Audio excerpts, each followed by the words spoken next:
Please, come forward.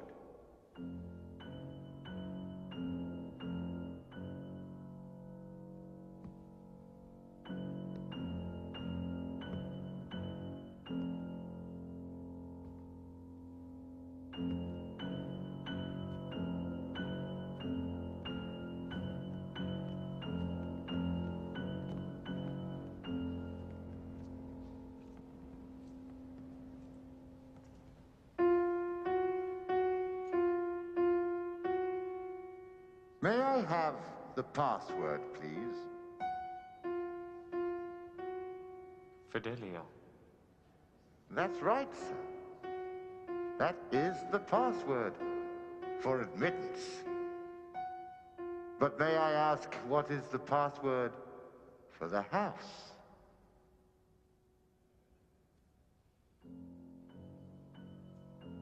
The password for the house. Yes?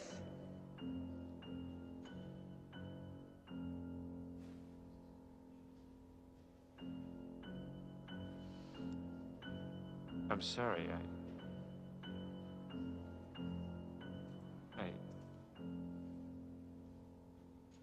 I seem to have forgotten it. That's unfortunate. Because here, it doesn't matter whether you have forgotten it, or if you never knew it. You will kindly remove your mask.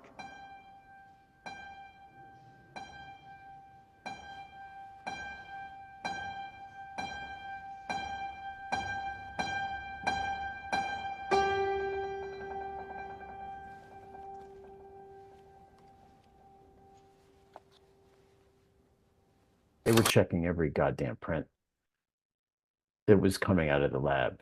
Right. They were checking QC. I don't know how many times they saw that movie. I saw it enough times.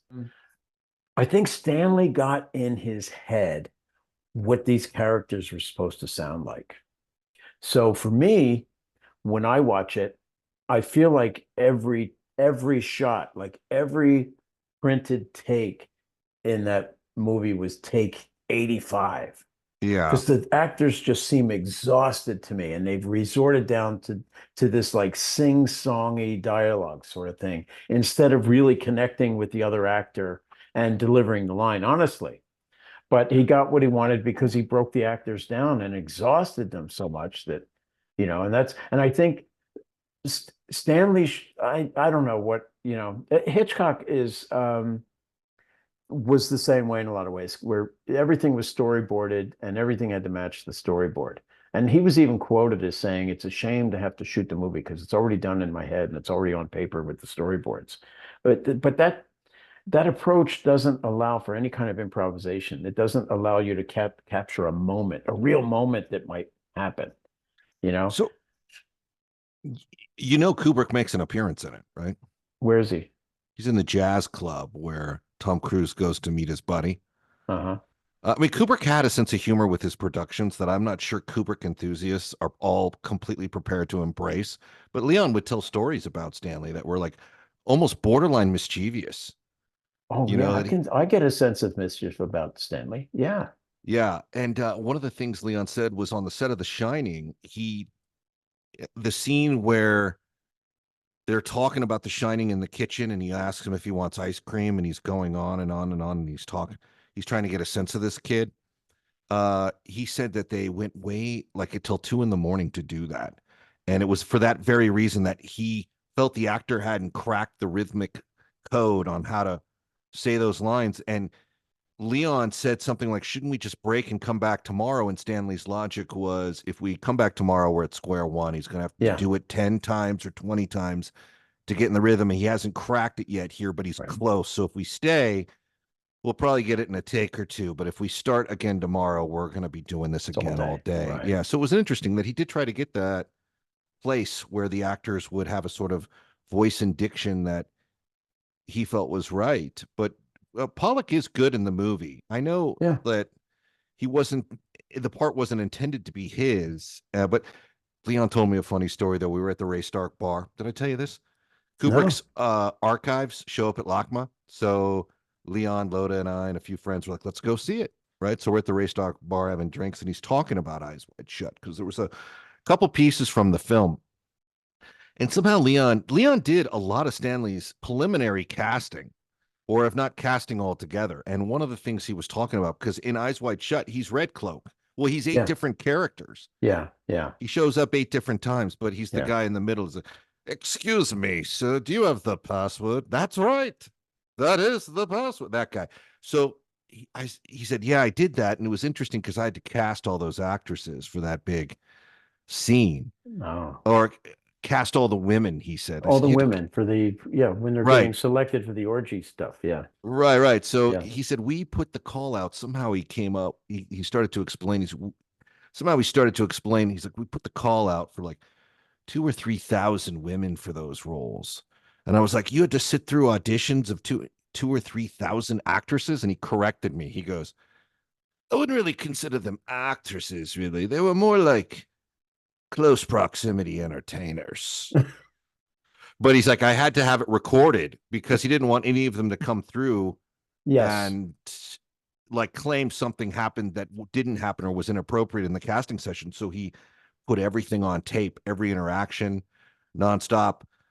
It was interesting, and he is, it's funny because he broke it down for me. He's like 2 or 3 guys in a row that Tom Cruise interacts with. It's like the guy who takes his coat, the guy who shows him in the room, the guy in the balcony that looks down at him.